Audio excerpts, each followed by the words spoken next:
Olá, seja bem-vindo, seja bem-vinda à terceira parte do nosso estudo sobre o sexto mandamento, não pecar contra a castidade. Então, se você não assistiu ainda as duas primeiras partes, convido você a assistir para que tudo o que nós estamos dizendo aqui faça sentido para você, já que é uma continuação, tá bom? Então vamos lá, nós estávamos falando a respeito do domínio de nós mesmos, a importância de nós dominarmos as nossas paixões para obtermos de Deus, né, para que nós possamos obter de Deus a paz, o amor, a alegria, que só uma vida equilibrada, que busca a harmonia do corpo e da alma, podem nos proporcionar, tá bom? Vamos lá, continuando aí nosso estudo do catecismo. Então, o catecismo vai trazer para nós alguns meios que nos ajudam a viver a castidade. Eu falei no finalzinho da segunda parte, né? Como, por exemplo, a penitência, o sacrifício, a renúncia. Né? Vamos dar uma olhadinha aqui no parágrafo 2340. Diz assim: aquele que quer permanecer fiel às promessas do batismo e resistir às tentações, empenhar-se-á em usar os meios. Quais são? O conhecimento de si, para mim, esse é um dos mais importantes. Um dos. Né? Conhecer-se a si mesmo. Nós, nesse mundo maluco que nós vivemos, a gente está correndo de um lado para o outro o tempo inteiro e estamos perdendo o nosso tempo de reflexão. A gente está parando muito pouco para pensar sobre nós mesmos. Nós estamos muito atarefados, então a gente precisa, eu não sei, cada um tem o seu tempo, mas é preciso encontrar tempo para olhar para dentro de si mesmo, observar quando é que você cai, né? Quando é que você peca contra a castidade, quais são as ocasiões, né? Qual é o seu grau de maturidade nesta área, o que te leva a pecar, o que você precisa cortar para poder viver a castidade. Além, então, conhecer-se a si mesmo, conhecimento de si, a prática de uma ascese adaptada às situações em que se encontra. Então, o que é a ascese? A ascese é a subida na vida espiritual. É você subir degrau por degrau em direção a Deus, deixando para trás todas aquelas coisas que te impedem de subir. Né? Ascese, subir em direção a Deus. Então, é uma ascese adaptada às situações em que se encontra. Então, cada um tem um modo de vida, cada um tem um estado de vida, cada um tem a sua realidade, mas o catecismo diz que nós precisamos adaptar a nossa ascese à nossa vida, para a gente poder subir em direção a Deus nesta área da castidade, tá bom? O que mais? A obediência aos mandamentos divinos. Então, nós temos que estar comprometidos a vivermos os 10 mandamentos e tudo aquilo que a igreja nos ensina. Isso vai nos ajudar. A prática das virtudes morais. A prática das virtudes morais. Né? Depois, se você não sabe quais são, dá uma procurada aí no nosso canal que tem as virtudes morais. Tá bom? A prática das virtudes, o exercício das virtudes e a fidelidade à oração, sem a qual ninguém pode permanecer de pé. Sem a oração, meu irmão, minha irmã, sem a oração, nem eu nem você conseguiremos viver a castidade. E o que é a oração? É o encontro com Deus. É estar diante dele, na sua presença, falando com ele, sentindo a sua presença, contemplando a sua presença, nos abandonando nas suas mãos. Né? Nós temos aí, obviamente, outros tipos de oração, práticas de oração, como o rosário, temos a via sacra, temos os sacramentos, é claro, né, que vão nos ajudar muito mais do que acho que tudo somado, mas o encontro com Deus se dá assim. É o momento em que a gente se encontra com Deus para até mesmo desabafar com Ele, falar para Ele, falar, Senhor, me ajuda nesta área. E a oração tem que ser algo também muito livre, muito espontâneo. Não pode ser uma coisa muito fechada, muita regra. A oração é você traça sobre si o sinal da cruz, como a gente sempre começa as nossas orações, e você se abandona em Deus e começa a falar com Ele. Se põe na presença dEle. Saiba que Ele está te ouvindo. Jesus falou, antes de vocês formularem os pedidos, antes de vocês começarem a pensar na frase, o Pai já está ali te ouvindo. Já está ouvindo você. Então desabafe com Ele, sabe? Se você está ali vivendo um momento de carência afetiva. Nós temos isso. Coloque diante do Senhor. De repente você está aí, né, rezando, querendo um namorado, querendo uma namorada, e você está nesta luta. Muitas vezes eu vejo as postagens do pessoal em alguns meios, em umas redes, e o pessoal assim parece que está tão desesperado, né? E eu entendo que às vezes a pessoa ela quer ter alguém, ela quer casar, quer constituir uma família, e às vezes aquela pessoa, né, que vai complementar a sua vida, que vai acrescentar e vai constituir com ela uma família, essa pessoa não aparece. E cada vez está mais difícil, coitadas, as mulheres sofrem muito com isso, porque, né, hoje já começa com a propaganda homossexual. Então, né, o que a gente tem aí de homens homossexuais, mulheres também, né? Então a mulher está sofrendo muito com isso, e aí a gente tem toda essa propaganda contrária ao casamento e, e a oferta de todo tipo de prazer e desordem na área sexual, que vai afastando as pessoas do verdadeiro sentido da sexualidade, do projeto de Deus, e aí as pessoas que querem algo sério não conseguem encontrar alguém. Talvez você esteja sofrendo com isso, então vá diante do Senhor e confie nele. Confia a Ele o teu pedido. Eu vejo muitas pessoas que, depois que esperaram por esta graça, receberam. Pessoas que queriam se casar. Deus vai providenciar a pessoa para você. Deus vai preparar a pessoa, sabe? Mas aqui eu quero aproveitar também e dizer, a gente está num mundo... Bom, antes de tudo, né? Às vezes a gente tem essa pressa de encontrar essa pessoa. E esse mundo ele vai nos dando algumas opções que, ao invés de nos ajudar, essas opções acabam nos estragando, acabam prejudicando a nossa vida. Então, assim, hoje você tem vários sites de namoro, né, de relacionamentos. Então, eu nem vou falar, né, quanta gente que perdeu até a vida.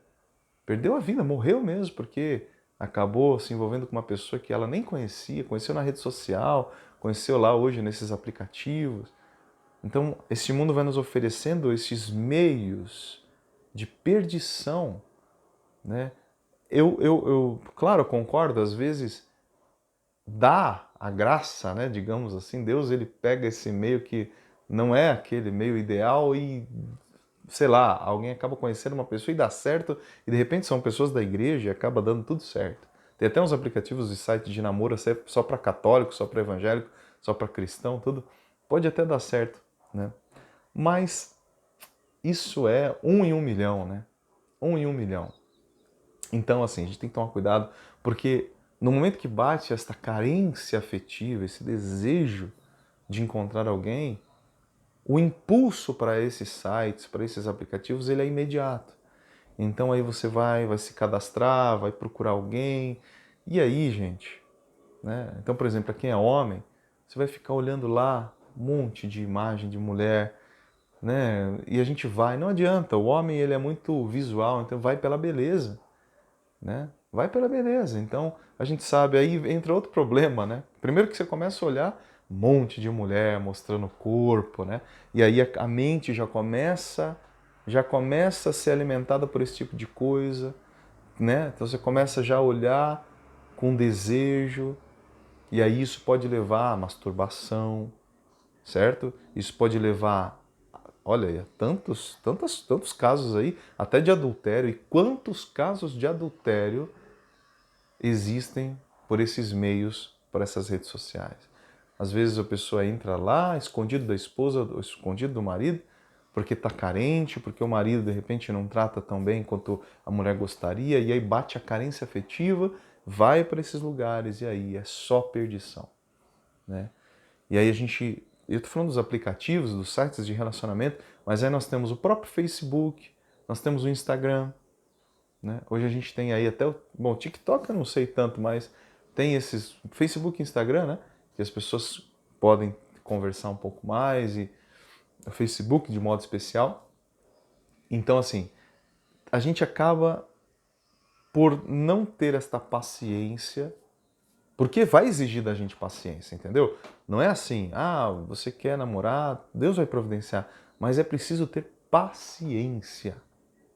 Paciência, porque às vezes a resposta ela não vai vir, né? Ela não vai vir tão rapidamente. Às vezes a resposta, ela vai demorar um pouquinho para vir. Então a gente vai precisar ter muita paciência. Muita paciência. E aí, não se deixe, eu deixo aqui um conselho para você, em nome de Jesus, né? Não se deixe, sabe, levar por essas ondas. Não se deixe, não vai para esses sites. Não vai para essas coisas. Isso é como colocar a carroça na frente dos bois, né? Deus exige de nós paciência, e a paciência, ela tem como pré-requisito a confiança em Deus. Se Deus quer que você se case, se Deus quer que você constitua uma família, Deus mesmo vai providenciar os meios e a pessoa com quem você vai se relacionar. Deus vai criar aquela pessoa, Deus já vai ter criado aquela pessoa, né? E Ele vai fazer você se encontrar com ela na hora certa, no tempo certo, no momento certo, e é melhor esperar um pouquinho mais e a coisa dar certo do que sair por aí se relacionando com um monte de gente que você nunca viu na vida, pessoas que... Aí entra o segundo problema, né? Às vezes naquelas redes... Às vezes não. Nesses aplicativos, nesses sites, o que a gente tem lá? As fotos das pessoas, tudo manipulado, aquelas fotos de mentira, né? Bom, existem fotos realmente de mentira, mas aquelas fotos que são todas distorcidas, quando você vê a pessoa no mundo real, você fala, não, mas você não é quem eu vi lá, não, né? Não tem nada a ver com a pessoa que você viu. Então, assim, também é mentira atrás de mentira. É falso, é fake, como o povo gosta de dizer hoje, né? Então, assim, não adianta.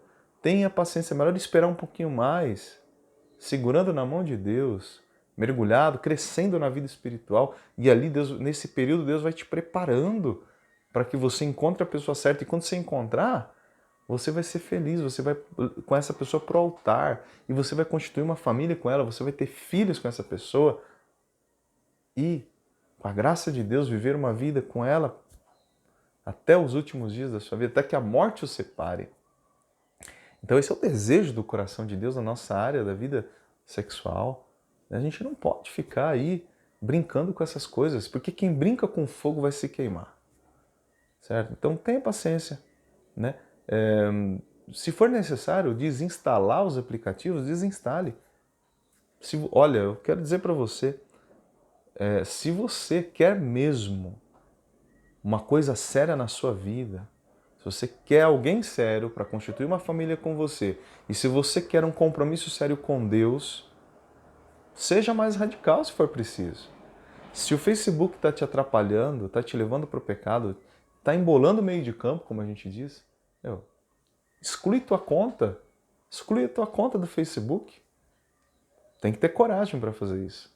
Porque a gente é apegado a essas coisas. Mas Jesus falou, se você quer entrar na vida, se for necessário que você corte a sua própria mão, corta a tua mão. Se for necessário que você arranque um dos seus olhos para entrar na vida, é claro que Jesus fala isso de maneira figurativa, ou seja, se aquilo que você olha é motivo de pecado, arranca. As mãos hoje podiam simbolizar até a gente digitando, né, no computador. Ou o mouse. Se isso é um motivo de pecado para você, corta pela raiz. Desinstala seu Facebook, exclui tua conta do Instagram. Por que você precisa disso? Por que você precisa? Se for para evangelizar, beleza. Ótimo, ótimo meio, né? Mas será que vale a pena você ficar adicionando tantas pessoas que você nunca viu na sua vida? Os homens adicionando mulheres que acharam bonita, e hoje o Facebook fica dando as sugestões para você ter amizade com pessoas que você nem sabe quem são, e por trás disso tem gente que é golpista, inclusive, né? Então tem até esse outro perigo. Então, vocês viram como a gente tem muito assunto para falar. Então assim, eu quero ainda falar no finalzinho desse terceiro vídeo, a gente ainda vai ter mais vídeos sobre não pecar contra a castidade, né? Neste terceiro vídeo eu queria dizer o seguinte, veja, somando tudo que a gente falou até aqui, nós precisamos manter a nossa vida no lugar. A nossa vida, lembra das mãos no volante, né? Senão o carro que está desequilibrado, que está desalinhado, vai nos puxar para o barranco. Temos que manter a mão no volante. Olha só, Deus colocou em nós um desejo natural pelo sexo oposto. Há uma atração natural, né? Há uma atração criada por Deus, isso é querido por Deus. Você gostar de mulher, você gostar de homem, isso é natural. Mas por causa do pecado houve esse desequilíbrio, houve essa desarmonia. Então, Jesus veio, nos resgatou com seu sangue. Nós, se vivermos no mundo real, nós vamos conseguir, com a graça de Deus, dominar essas situações de uma maneira muito mais fácil. Certo? Por exemplo, você, homem, você vê uma mulher bonita, no momento, nós que somos homens sabemos como é, porque a gente tem muita testosterona, né? Então a gente tem muito, muito desejo, né? Então você vai olhar, naturalmente você vai achar bonita. Só que se você já purificou a tua mente, vai ficar mais fácil de você dominar aquela situação. Então, passou ali 30 segundos, você foi fazer outra coisa, você já superou, já passou. Mas aqui entra, para mim, e agora guarde isso, espalhe isso para as pessoas. Aqui está a raiz de todo o problema. Aqui está o grande problema dos nossos tempos, pessoal. É o seguinte: as redes sociais, com toda a sua aparência, com tudo aquilo que ela nos oferece, com as imagens, com as conversas, né? Com todo aquele mundo que é um mundo falso. As redes sociais turbinam, elas elevam a 10ª potência ao nosso desejo sexual. Então, meu irmão, minha irmã, se você quer viver a castidade, esqueça essas coisas, porque quando você vê uma imagem, eu não sei explicar isso pela psicologia, talvez haja uma explicação, mas quando você vê a imagem de uma mulher na rede social e ela está ali diante de você, não tem ninguém perto de você, você só está olhando para ela, é você olhando para ela, ou se você é mulher, imagina a mesma coisa. Você tem mais tempo de ficar olhando e parece que a imagem ela tem um poder maior do que quando você vê a pessoa no mundo real. Parece que quando você vê a pessoa no mundo real, não te dá toda essa sensação. No mundo real parece que é mais tranquilo, é mais controlado. Você acha bonito, você acha atraente, mas passou ali 30 segundos, 1 minuto, passou. Agora não, na rede social você está exposto, você tem tempo, você está sozinho, você observa os detalhes. Essas imagens, eu não sei por que mecanismo cognitivo, psicológico, mas elas parecem que têm uma força maior na nossa mente. E isso faz com que a gente, em vez de passar aqueles 30 segundos, 1 minuto e tá tudo bem, como acontece no mundo real, ali não. Ali é como você tentando apagar um fogo com gasolina. Não vai conseguir nunca, vai só piorar. Então eu digo para você, meu irmão, minha irmã, se você quer viver a castidade, tem que ser radical. Entendeu? Tem que ser radical. Se o Facebook está te ajudando a evangelizar isso, não é um problema para você, glória a Deus. Se o Instagram é a mesma coisa. Mas se o Instagram está te estragando, como a gente brinca, tá na hora de cortar essa coisa. Ah, mas todo mundo tem menos eu, não tem problema. Você vai ter uma coisa muito melhor, que é a paz interior, a liberdade interior. Então faça esse propósito, isso está te atrapalhando. Guarde isso que eu falei, isso vem de Deus, tenho certeza. Vai dar certo. E quando você estiver no mundo real, a tua mente já vai estar purificada. Você não vai estar sendo alimentado por aquilo que essas redes te oferecem, te incentivam. Não, né? Você não alimentou sua mente com essas coisas. Então, quando você olhar uma mulher e você olhar um homem no mundo real, aquilo vai ser tranquilo para você. Vai ser mais fácil superar. Um pouquinho de esforço e tudo vai se encaixar tranquilamente. Tá certo? Então é isso. Vamos parar por aqui, já passamos quase 20 minutos dessa aula e nós vamos para a 4ª parte da aula. Se você quiser já na sequência, se você quiser ver depois, fica o convite, tá bom? Então, a gente se vê na 4ª parte da nossa aula sobre não pecar contra a castidade. Tá bom? Espero por você. Até mais.